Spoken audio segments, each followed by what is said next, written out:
Ada 6 fakultas, ada 13 program studi. Jadi lengkap gitu. Nah, fakultas itu ada fakultas hukum, bidang Anda ini. Ada ekonomi, ada fisiologi, ada fisip ya. Ada fisik, kemudian ada teknik.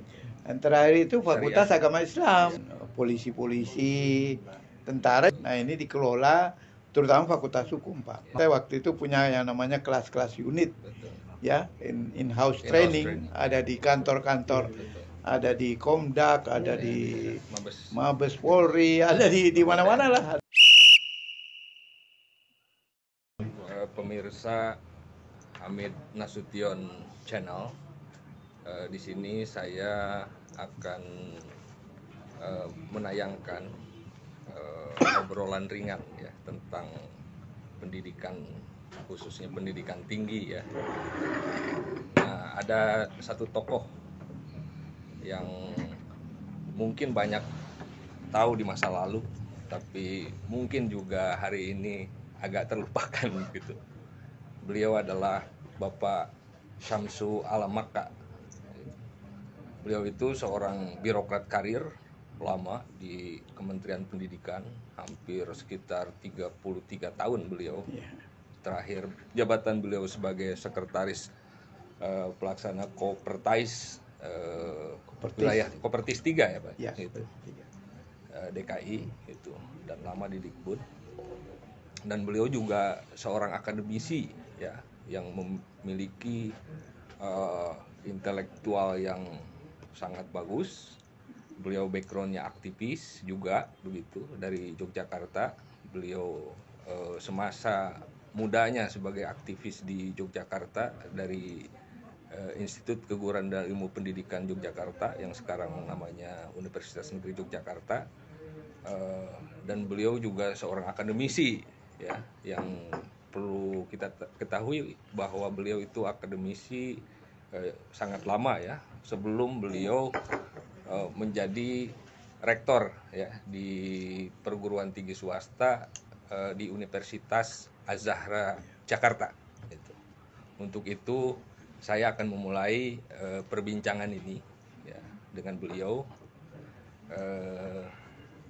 akan menanyakan beberapa hal yang berkaitan dengan visi pendidikan, background Bapak dulu lah sebagai tokoh pendidikan itu. Nah, boleh Pak ceritakan bagaimana Bapak meniti karir ya dari sejak awal. Kita mulai saja dari Yogyakarta ya gitu, karena di sanalah Bapak diasah baik secara intelektual, secara mental dan lain sebagainya, sehingga tumbuh dan berkembang sangat diperhitungkan ya sampai hari ini ketokohan Bapak. Boleh Pak ceritakan. Baik, jadi sebenarnya saya bukan siapa-siapa. Saya hanya orang yang ya memang terus terang, karena kita berbasic pada Muslim ya. Jadi saya hanya mengabdikan diri untuk kepentingan agama, bangsa, dan negara kita. Nah, waktu di Jogja juga ya sebagai pengurus di Himpunan Mahasiswa Islam, saya dari tahun 70 sampai tahun 75, dan bahkan saya juga waktu di Jogja sempat oleh teman-teman gitu barangkali dipercaya sebagai, dulu kan istilahnya itu dewan ya, dewan mahasiswa. Jadi ketua dewan mahasiswa se-Jogja, sehingga urusan-urusan mahasiswa di Jogja itu agak terkontrol gitu ya, karena dipegang oleh saya, dan ya ada teman-teman yang lain juga yang mendukung. Nah, tahun 75 itu pas malari kan, malari itu sedang rame-ramenya, saya bertemu dengan Pak Dirjen, waktu itu Pak Dirjen Dikti Prof. Maka Giansar, kebetulan dari Manado. Ya saya kan dari Sulawesi Selatan ya Pak ya, dari Bugis. Jadi kita ngobrol-ngobrol, ketemulah soal kedaerahan segala gitu.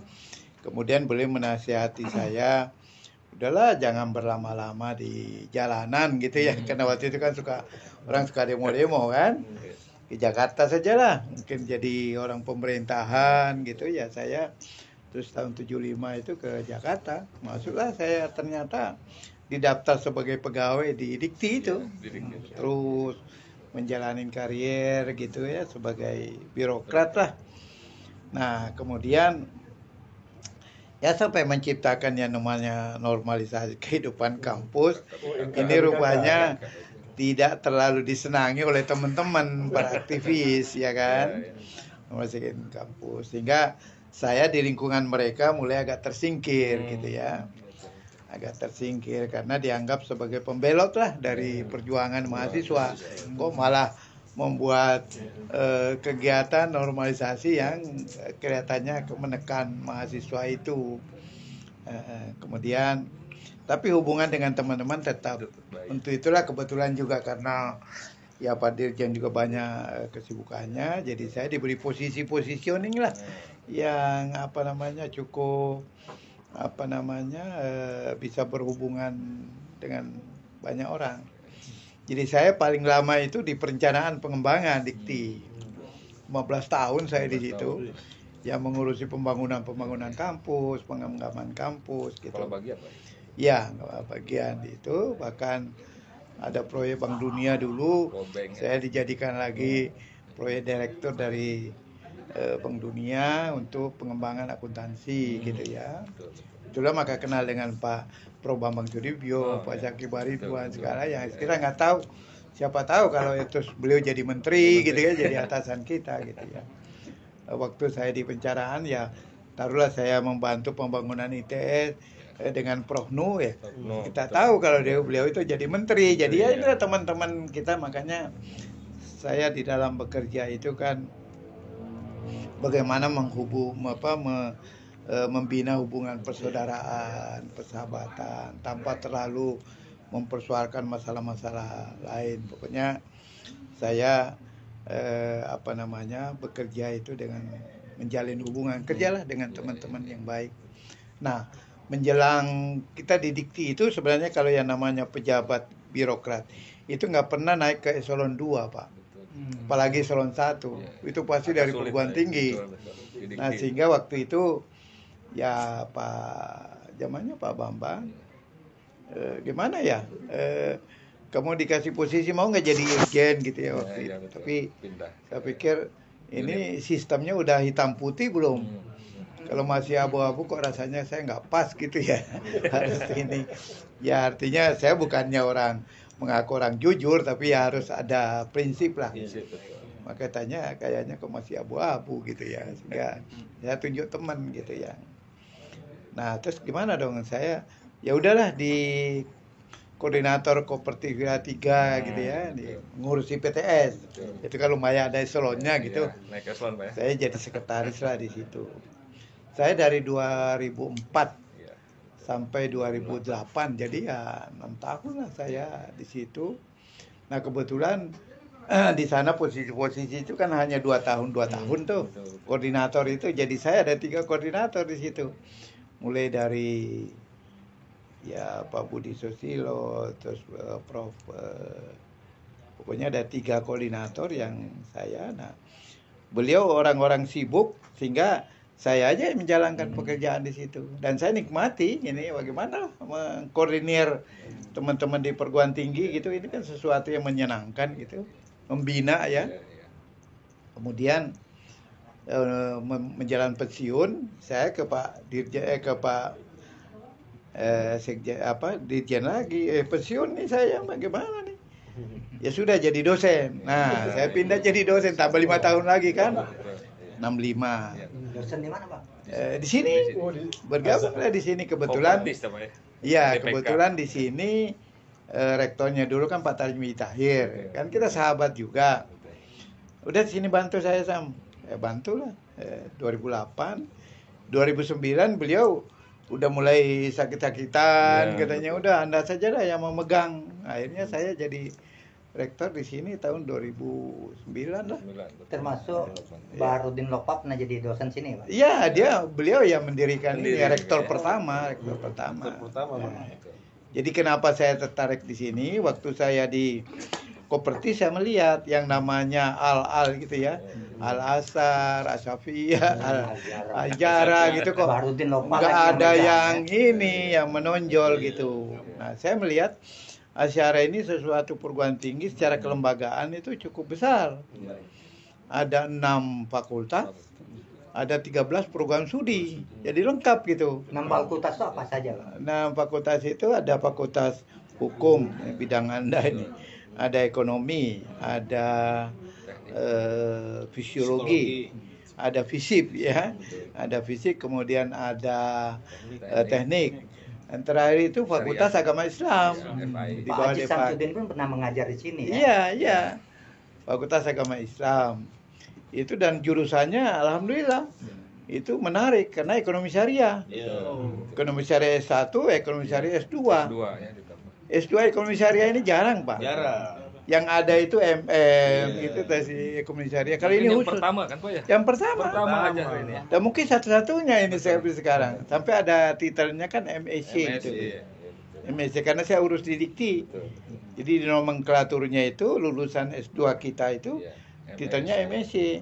Kalau di tempat lain kan mungkin dia ekonomi syariah tapi MM gitu ya, tapi dia gitu. Nah, jadi saya melihat waktu itu ya ini katakanlah bayi gemuk sedang tidur ini.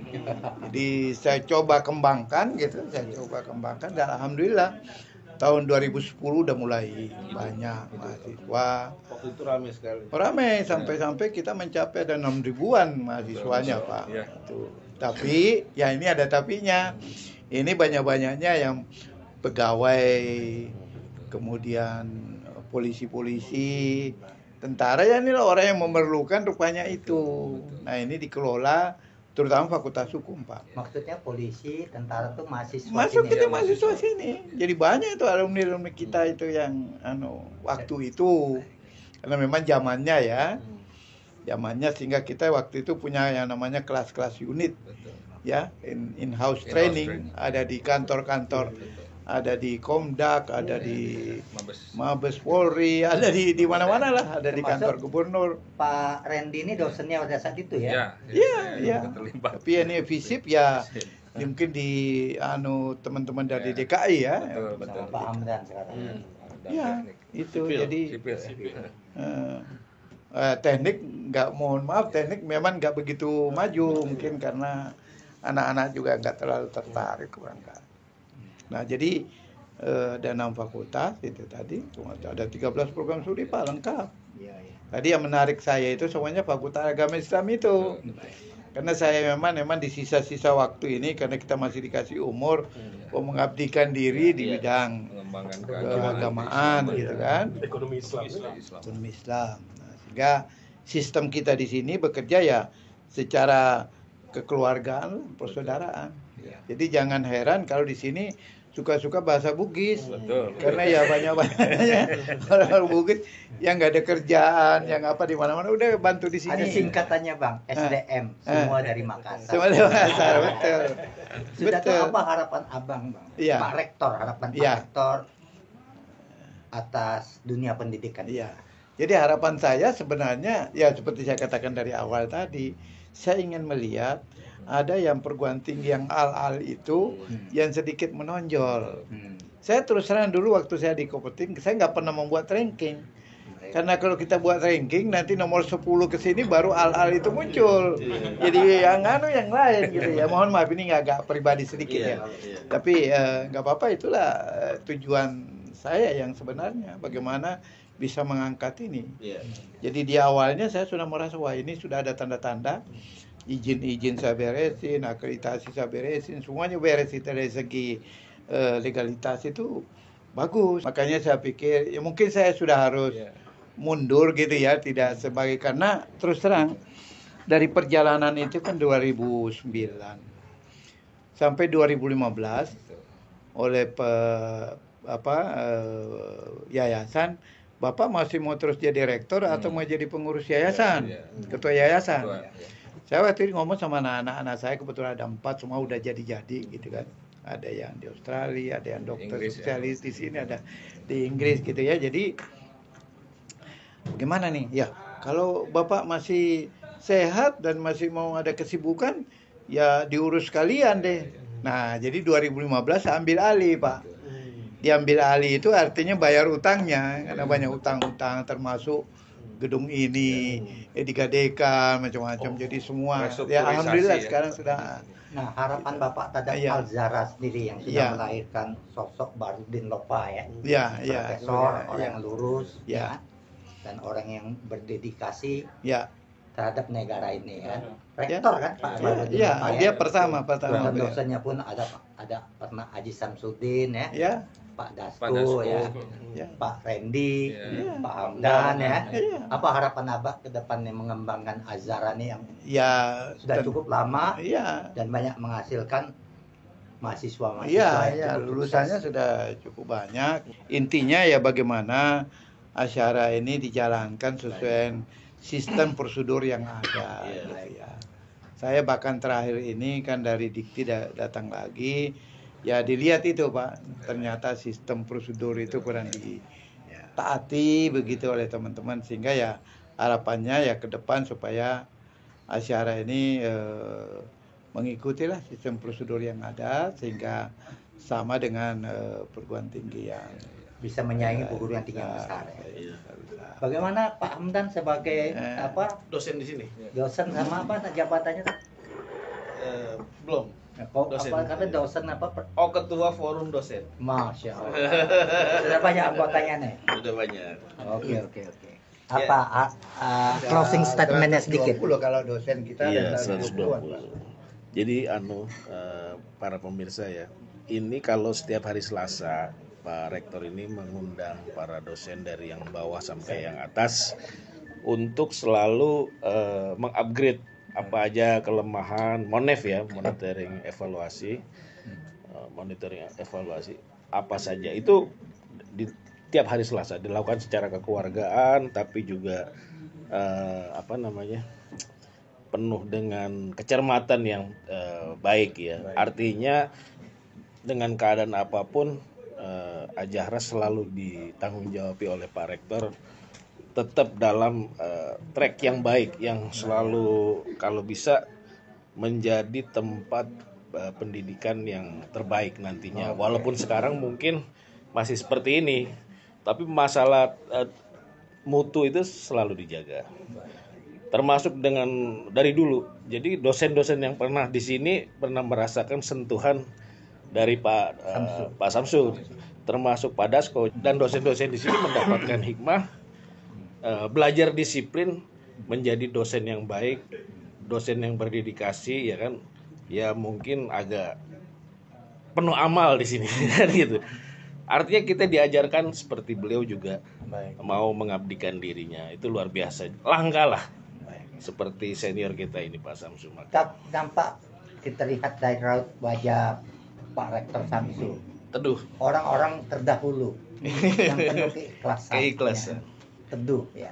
Ini bagaimana Bang Dr. Derwanto, orang yang mau cari lowongan kerja sebagai dosen? Di sini kalau dapat gaji besar memang nggak mungkin. Tapi di sini adalah mencari keikhlasan.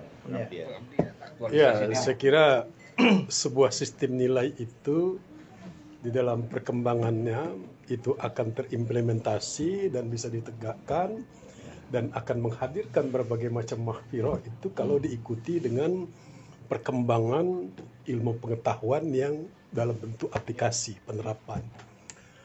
Mungkin kalau saya melihat begini, kalau kehidupan perguruan tinggi selama ini dari keseluruhan yang ada itu kita udah masuk di era digital. Mungkin yang perlu kita pikirkan bersama itu adalah bagaimana kita bisa melakukan sebuah transformasi digital di dalam sistem pendidikan.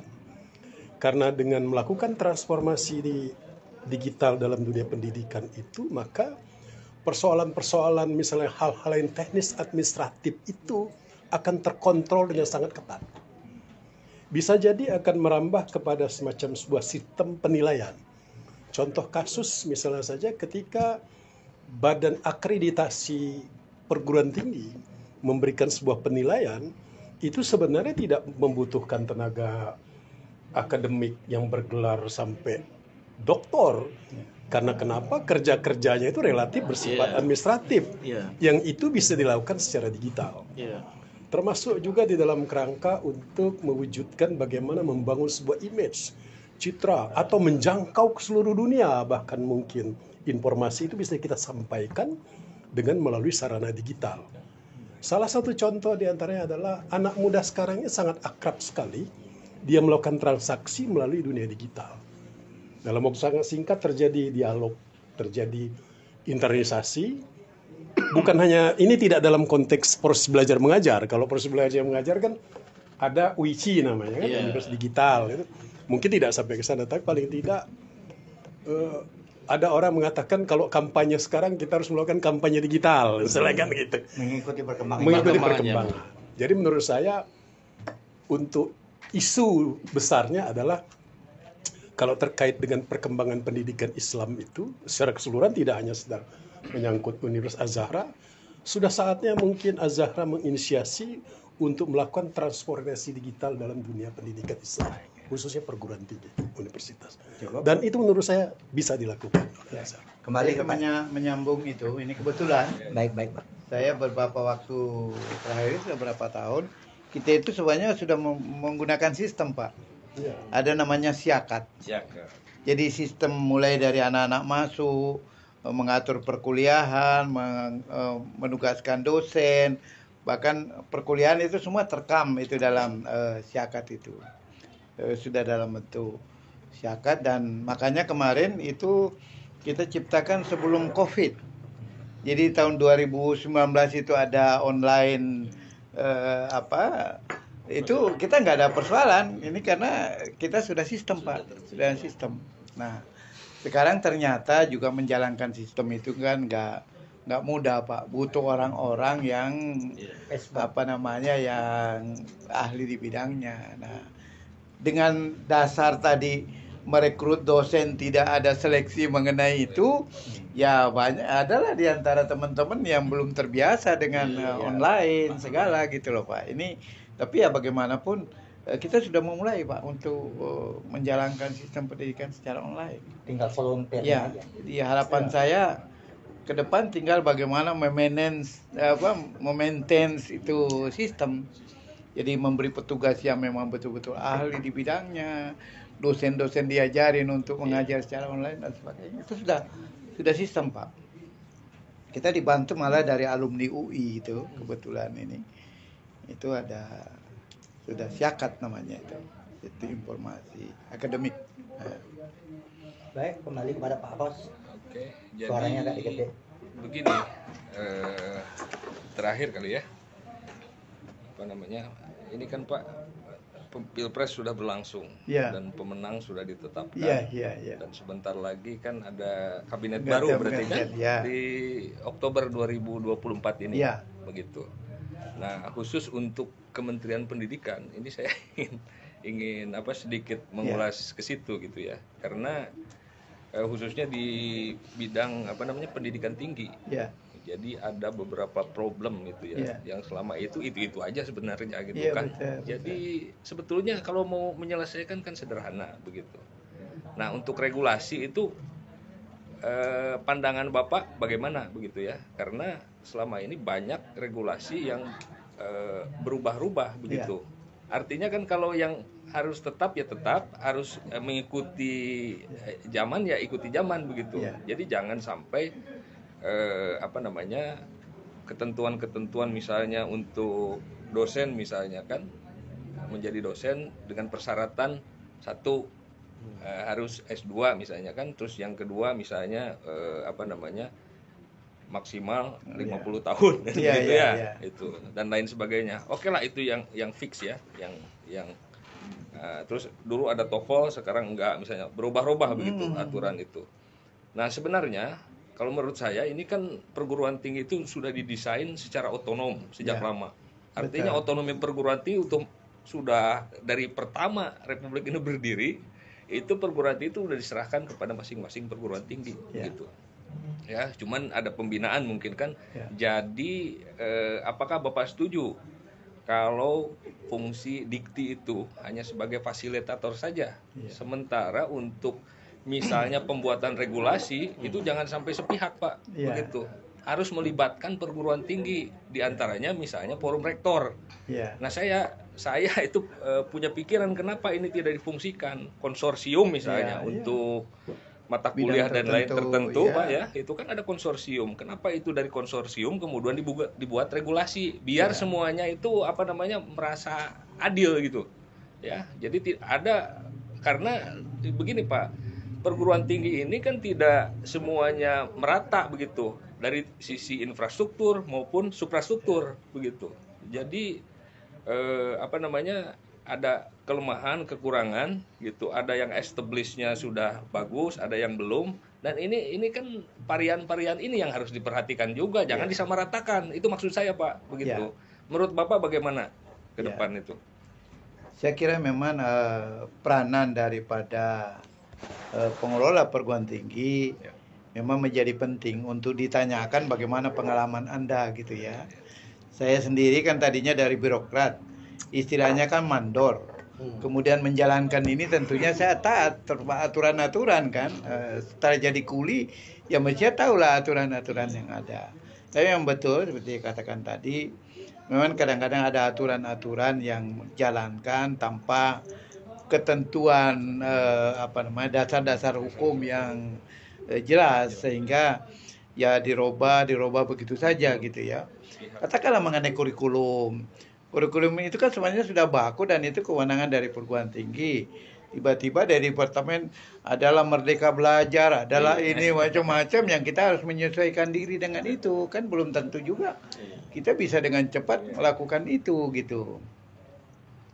Belum lagi ya contoh konkret lah seperti kita sekarang. Saya katakan tadi untuk asyara ini dari segi legalitas saya katakan oke.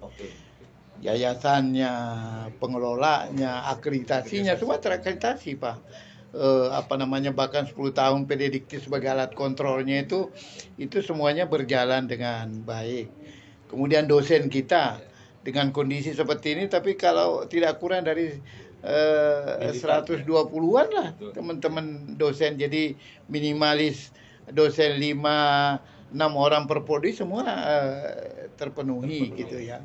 Jadi kita memang dipantau ini juga pemantauannya ini kurang. Kalau ke sini itu saya merasakan kalau ada evaluasi itu bukannya bagaimana membina, ya mohon maaf ya, seperti kita sekarang bagaimana membinasakan, mencari-cari apalah. Saya terus terang teguran saya yang terakhir ini mengenai proses pembelajaran. Ini dianggap salah, ini salah. Nah, kita itu sebenarnya sudah menyiapkan bahan bantahan untuk itu. Ini yang benar itu ini, oke kita lakukan. Jadi saya memaknai setiap hasil monitoring itu sebagai alat untuk melakukan pembenahan. Dan itu kita sudah lakukan. Tapi yang tidak dilakukan oleh Dikti, katakan ini itu mengikuti pembinaan itu sendiri, gitu. Jadi apalagi anak-anak mungkin yang ada ini ya tadi yang ada katakan sistem ya berpegang teguh pada sistemnya begini ya modifikasi yang lain itu tidak diberi kesempatan kepada perguruan tinggi, Pak, untuk melakukan. Padahal tidak jelas jadi, Pak. Iya. Indikatornya apa? Indikatornya apa gitu. Jadi itulah dan selalu terutama khusus untuk asyara, Pak. Ini seperti memang disasar gitu loh, Pak. Mungkin gara-gara kita besar ya, 6 fakultas, 3 program studi, semua legalitasnya ini oke gitu. Jadi menimbulkan kecemburuan, Pak. Betul, mungkin Pak Rektornya aja ini mungkin yang kurang bisa ya. Apa bedanya kita dengan UNAS, apa bedanya dengan Gunadarma dari segi kelembagaan ya, Pak ya. Tapi mungkin karena rektornya ya begini, terlalu banyak membantu orang gitu, banyak loh Pak anak-anak kita di sini nggak bayar gitu, nggak bayar, makanya ada beasiswa. Tadi lumayan. Saya ingin diskusi mungkin agak lebih mendalam nih Pak Amin. Kenapa saya katakan transformasi digital itu untuk menjamin sebuah kepastian bagi seluruh perguruan tinggi yang ada dan sekaligus memberikan perlindungan yang bersifat administratif ketika itu dilakukan sebuah penilaian. Jadi katakanlah contoh begini, ketika ada sebuah penilaian tentang sebuah karya ilmiah, ya tentunya kan sudah ada lampiran macam-macam. Ya sudah, tidak usah diutak-utik lagi, memang sudah fix seperti itu.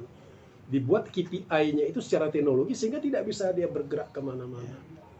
Karena kebijakan pendidikan di Indonesia ini sering saya kritik itu adalah administrasi itu sering dipolitisasi gitu loh. Ya, Sehingga mempersulit. benar. Perguruan tinggi kadang tidak ada kepastian. Saya itu kan kemarin mengajar di Stebang. Hmm. Stebang kan pengajaran bagus-bagus, karyanya banyak bagus, semua mau disumbangkan untuk Stebang gitu kan.